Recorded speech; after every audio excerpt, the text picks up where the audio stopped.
In August 1944, a German intelligence officer closed his analysis with certainty. The Allied advance would collapse within weeks. "All that steel out front," he wrote, "but nothing to feed it." The Allies had outrun their supply lines by 300 miles.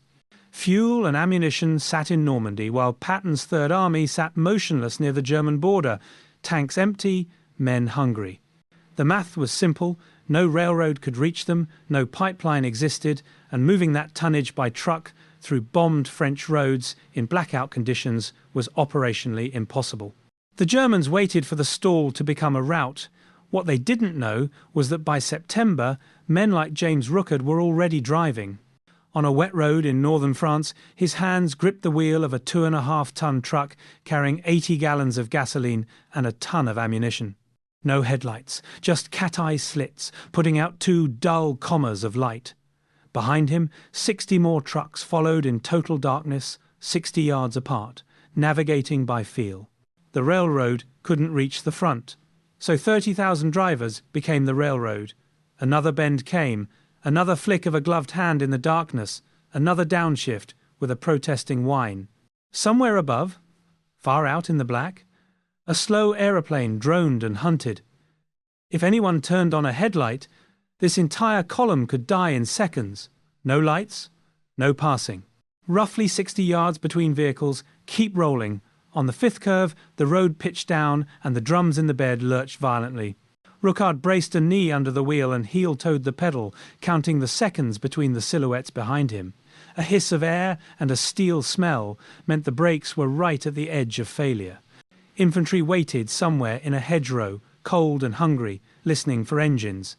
If they heard him coming, they could move. If not, a stalled army meant a dead plan. The convoy crested another hill, and the cat-eyes made 2 shy diamonds against the rain. Corporal Charles Johnson's hand lifted again, and the trucks flowed past like a river that had decided to wear tyres for a while. A driver coughed awake somewhere in the line and swallowed the taste of stale coffee. Further back, a sergeant tapped a watch and decided to sideline a man before he killed somebody. The line kept coming, and the German prediction did not. By first light, the cab smelled like damp wool and hot oil. The trucks fanned into a depot field already, ripped with tyre tracks from countless prior runs. Men on the ground waved chalkboards, shouting numbers, pointing pallets. Anton Pearman, a driver with a small box slung at his hip, framed the moment. A young man asleep on a steering wheel. A grease-blackened mechanic wiping rain from his eyes with the back of a glove. A row of trucks with the same word, Lifeline, scrawled in chalk. The driver in the 3rd truck, back from Rookard, misjudged the spacing and drifted forward. The bumper kissed the tailgate ahead, a soft, metallic prayer. Nobody stopped. Nobody shouted. The lead MP lifted his hand and flattened it. The trucks adjusted.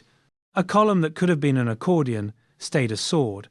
The German belief, "they'll stall," met the sensation of a man keeping roughly 80 gallons of gasoline and a ton of ammunition steady in a storm with nothing but the heel of his hand and the feel of the road. Someone that week said, "Make a highway out of nothing." So they did. On August 25th, 1944, in Normandy, an order came down that sounded more like a dare than a military directive. Open the road, drive day and night, keep the fuel and bullets moving east, and don't stop for anything short of a crater. By breakfast, the system was in place. Red discs were nailed to posts along the route. Military police stood at every intersection. Chalk numbers marked the windshields of trucks, and rumours spread through every cab about a new operation called Red Ball. The roads would flow one way only. Eastbound traffic on one ribbon of pavement, westbound traffic on another parallel track, no civilian vehicles mixing in, no sightseeing columns, no exceptions permitted. If your engine died, you steered for the shoulder and a wrecker would drag you off like a fish pulled from the line because the system couldn't afford to stop. Anton Pearman, a Chicago kid with driver's hands and a photographer's patience, watched the rule transform into something alive and flowing. He learned the landscape by its sensory markers, the smell of cabbage fields giving way to pine, then a bakery you never actually saw except as a warm crease in the night air, then a sugar plant that meant 10 minutes until you'd reached the Somme. His camera captured everything. A wrecker hauling a truck sideways with one wheel still turning. chalkboards at a depot where numbers were written so frantically that chalk snapped, drivers asleep upright with their chins on their chests and hands still gripping wheels. By August 29th, just 4 days into the operation, nearly 6,000 vehicles moved roughly 12,000 tons of supplies eastward. A truck passed every 15 seconds for 24 hours straight. Roads wore grooves into the earth itself. Villages learned the sound of an army moving without ever seeing its face. The Germans tried to break the stream with stray fighter bombers, destroyed bridges and roadblocks, but the one-way system absorbed these problems, like water moving around obstacles. When a bridge got hit, the convoy would eddy and find a ford, rejoining itself a mile downstream. Columns caught fire? MPs would open a farm lane and trucks would flow around the flames like water parting around a rock. Without the head-on argument, every slowdown became a bend instead of a brick wall. The Red Bull Loop wasn't simply one road, but an intricate dance of movement and coordination. Eastbound roads were cleared and marked with red discs indicating the flow of laden trucks heading toward the front, while westbound traffic took a parallel track carrying salvage and empty vehicles heading back for reloading. Intersections became nodes where MPs like Corporal Johnson stood at four-way junctions, turning the river of traffic with hand signals and presence. Speed limits kept the column tight yet flowing. 25 miles per hour on good road, slower on grades, never faster than the driver in front could manage while half asleep. 60 yards between bumpers gave you a heartbeat to fix a mistake and time to react to whatever the truck ahead was doing. Passing was forbidden because it turned individual problems into chain reaction pile-ups. Every 2 hours brought a 10-minute halt for checks on oil, water and cargo straps, then the river flowed again. 6,000 tired, wet and scared men all chose discipline at exactly the same moment. Sergeant Howard Gray, a compact soldier wearing a Third Army patch and carrying a voice that commanded attention, ran a section of the 3,414th Quartermaster Truck Company like a foreman on a night shift. On the afternoon of the 29th, he spotted a truck beginning to wander. Its rear bumper was yawing and the speed was becoming erratic. Gray jogged along the shoulder until he was alongside the cab and looked inside. The driver's eyes were open but not seeing anything. He slapped the door frame, then the man's shoulder, then reached in and pulled the handbrake hard until the truck shuddered to a stop at the roadside. "You're done," Gray said simply. The driver tried to argue but couldn't find the words. Gray pointed toward the ditch where the tail of the truck ahead had been just 2 seconds earlier. Pull one man from the road and sacrifice time from the schedule, or leave him driving blind and risk a dozen lives crushed in a chain collision. Gray chose to pull the man. Behind him, the column bent smoothly and flowed around the gap. MP hands came up with palms down and not a single horn sounded in the night. By August 30th, every depot foreman had developed tricks to speed the handoff of cargo. Some used chalk stripes on the ground and made drivers aim their front tyres into the lanes like a bowling alley. Others stacked boxes to knee height and created a moving wall of hands to pass supplies across. Boys from Alabama learned jokes in Breton French, while girls in headscarves learned 45 minutes in English and how to make a circle with their fingers that meant coffee was coming.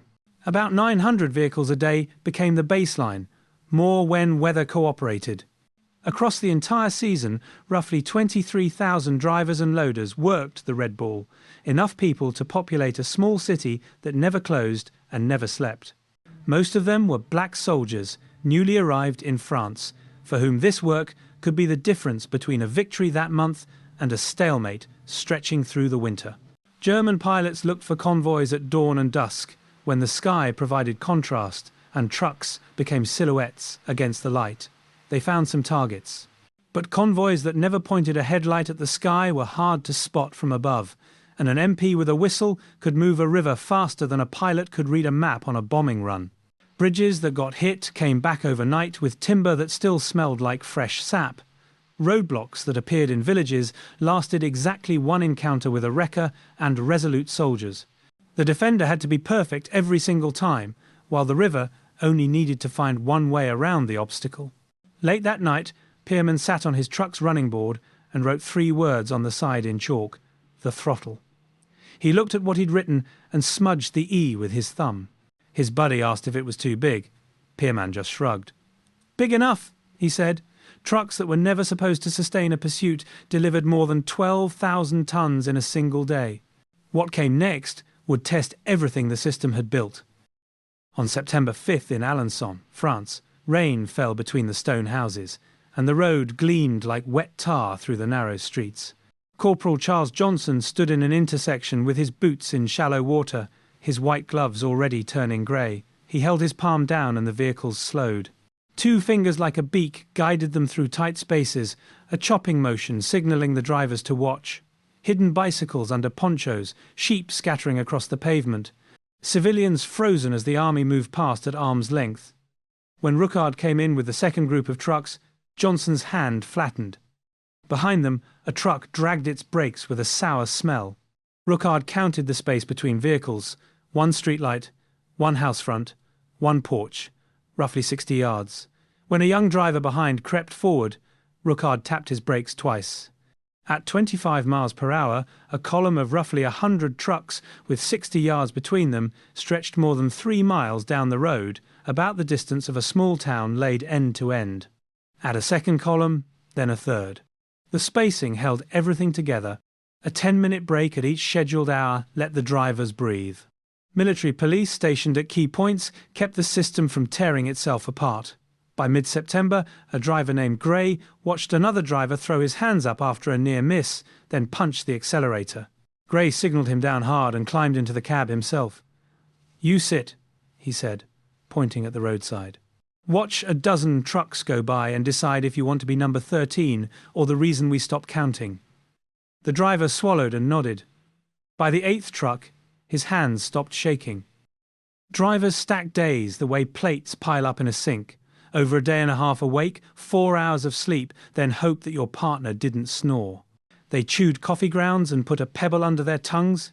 They learned the sound brake shoes make just before they glaze into uselessness, understood that a 10-minute halt in a storm is sometimes necessary when a schedule is breathing on the back of your neck. Gray faced this choice in a crosswind on an exposed stretch of road. When his corporal told him they were running 10 minutes behind, Gray answered, "We'll be down alive." He flagged the column to a standstill long enough to check the straps on the trucks before a steep downgrade. The trucks sizzled like wet griddles. The schedule muttered in protest, but the column lived. The German pilots they faced were veteran flyers who knew how to read roads the way hunters read water. They looked for light discipline breaking down, for the jitter in a convoy line that meant a scared man might expose a target. But on that day in Alençon, the visibility betrayed them. Cat-eyes reflectors hid columns from the sky. Strict spacing erased the bunching that looked like a gift to a diving fighter. The pilot who roared over Johnson's intersection saw only smoke and rain and the white flash of a glove. He banked away, came back once, decided he had somewhere else to be, and left them alone. Ahead of them, the road behind was starting to bite back. Mines buried in the earth, stray snipers in the ruins, repairs that felt like surgery performed without anesthesia. The journey wasn't over yet. Somewhere east of Soissons in late September, the light hung flat and bruised over mud that held the memory of every footstep, every vehicle, every man who'd passed through. The ground was rutted so deeply it grabbed at ankles. Technical Sergeant Emanuel Greene slid under the belly of a halted truck and shouldered the jack. He could taste grit between his teeth. The driver knelt by the fender and whispered something like a prayer before remembering not to say it out loud. Just minutes earlier, an NCO had stepped off the shoulder and a mine had lifted him backward. Now there was a smear in the road that men moved around without comment, and a job that still needed doing anyway. Greene came from North Carolina with steady hands and eyes that always looked first at the tool he needed next. The truck's right front wheel was canted like a bad ankle, and the tie rod was bent. He dragged a spares kit close, asked for the flashlight, then accepted the red lens thing without comment. "I need 10 minutes, he said. "You've got 5, came back. He looked up at the corporal, then at the line of waiting vehicles. "Then we're going to be here for 20. The corporal stepped back and said nothing else. The first nut refused to turn. Greene set his jaw and gave it a short, angry kiss with the wrench. It popped. 1, 2, 3, metallic clicks counted out in sequence. The dirt stank of oil and old water, In his ear came a distant crack, a sniper testing luck, a ricochet that sounded like a mad bee. He worked faster, shoulders tight and small. Behind his boot came a voice. "Keep it rolling." "We will," he said. Greene swapped the bent rod, threaded the pin back through, and set the cotter with a snap. Then he slapped the fender twice. "Turn left," he shouted. The driver did, the wheel obeyed, and the column moved. The MP at the far node lifted his hand and chopped it down as the trucks went on, leaving the smear in the road behind them. Later that week, on a long downgrade in the dark, driver Austin Powless smelled the brakes before he felt them go. The air inside the cab tasted like pennies and smoke. He feathered the pedal. It came back soft, and the truck wanted more speed than the hill deserved. Ammunition in the bed said no, with its own particular weight. Powless looked in the mirror, saw the cat eyes stacked behind him like a necklace of tiny moons, and yanked the wheel hard for the ditch. The ditch took the blow like it had been waiting all day to help. The front axle bit and jumped. Ammo boxes slammed forward. The windshield coughed dust and spiderwebbed. The truck stopped at an angle that made Powless's back teeth touch. In the mirror, a dozen tiny diamonds of light floated on as the column went past, like a stream around a fallen log. He sat with both hands on the wheel and let his heart settle. Then he reached for the switch and killed the engine. When he climbed out, Gray was there already, trench coat flapping. Gray put a hand on the bent grill and then on Powless's shoulder. "You saved them," he said. "Cost me a truck," Powless answered, trying to smile. "We get more trucks," Gray said. "I don't know how to get more men." Behind them, the wrecker sang its gear-tooth song and took the wreck by the snout. Snipers picked angles. Mines went where your eyes wanted to step. Every time a repair happened, someone with a rifle or a wire set out to make it matter. But the German staff never counted on how a one-way river can lose minutes and still steal hours back before noon. "We'll fix it in the road," Greene said. And he did. A man in a ditch and another under a truck made their choices so that thousands of other men could move forward. October arrived in a town that smelled of wet brick and wood smoke. Reginald Duncan followed a boy with a lamp down stone steps into a beer hall. Long tables stretched across the space, tin plates caught the light, and a pot of something thick steamed. Duncan sat, and someone's aunt put bread in his hand, while someone's uncle poured beer and patted his shoulder. Outside, the trucks waited. A private spotted a bottle he liked and reached for his pocket. An MP put a hand there and shook his head once. The private flushed before, laughing at himself, and the aunt handed him another slice of bread without a word. Duncan turned to the man across from him and said in simple French with a chorus of hand motions, "Caravan to the front lines." The man nodded and touched his fingers to his forehead, his heart, and the door. "Merci, camion," he said, and the table laughed. The room held men with U.S. on their collars. Most were black, far more than half, enough that outside this room they carried a separate door in their heads, one that only existed at home. Inside, that door didn't exist. You ate. You listened to a fiddle that had survived 3 occupations. The cab seat became your real bed, and you forgot it was anything else. Then a voice called from outside on wet cobbles. Duncan stood. The schedule wasn't a rumour. He walked toward the trucks, boots remembering which way the pedals go in the dark. The machine that kept this possible wasn't just trucks and rules, it was timing itself. Push out at dusk, arrive before dawn, unload while the engine ticks, roll before your body fully understands it arrived. Slip a beat, too long at the depot or a checkpoint, and you don't just lose an hour. The units, waiting for what you bring, fall out of alignment. The MPs can't give the protection they're scheduled to give. A wrecker's place in line shifts. The sergeant looks at a schedule and a face and picks the face to win the night. Early October came to the motor pool as dusk bled down. Someone banged a wrench on a drum and the men gathered.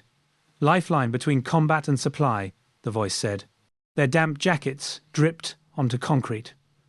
Someone said, "Turn 'em." And they did. When the ledger was written, it read over 400,000 tons.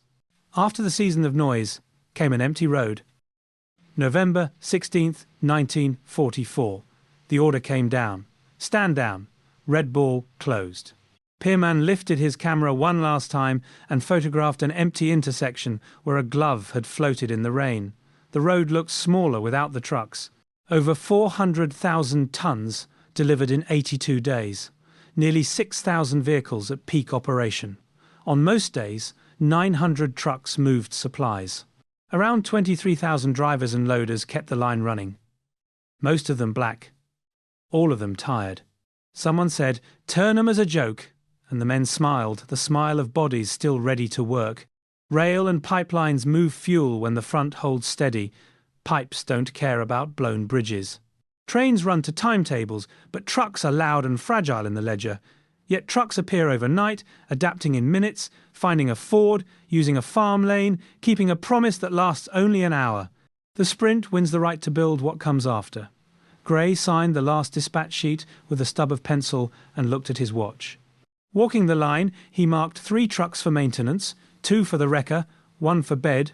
That call mattered. A limping truck kills men at the finish. He tapped the hood of a vehicle that had hauled its weight. "You, on the hook." Another followed. "You earned your ride." Duncan stepped into a night that didn't call his name. He could hear his own footsteps on gravel for the first time since August. The beer hall came back to him, the aunt with the bread, the MP's hand. Lifeline. He liked the taste of it. Rookard climbed down from a running board without wobbling, his body remembering where the ground was. Greene closed a toolbox and tied a rag around it carefully. The engines ticked into silence. The road said nothing. A man somewhere laughed once, just with relief. "We never stalled," he said to nobody in particular. "The river went to ground. The winter built its pipes. The war rolled on, different now because men had made a highway out of nothing."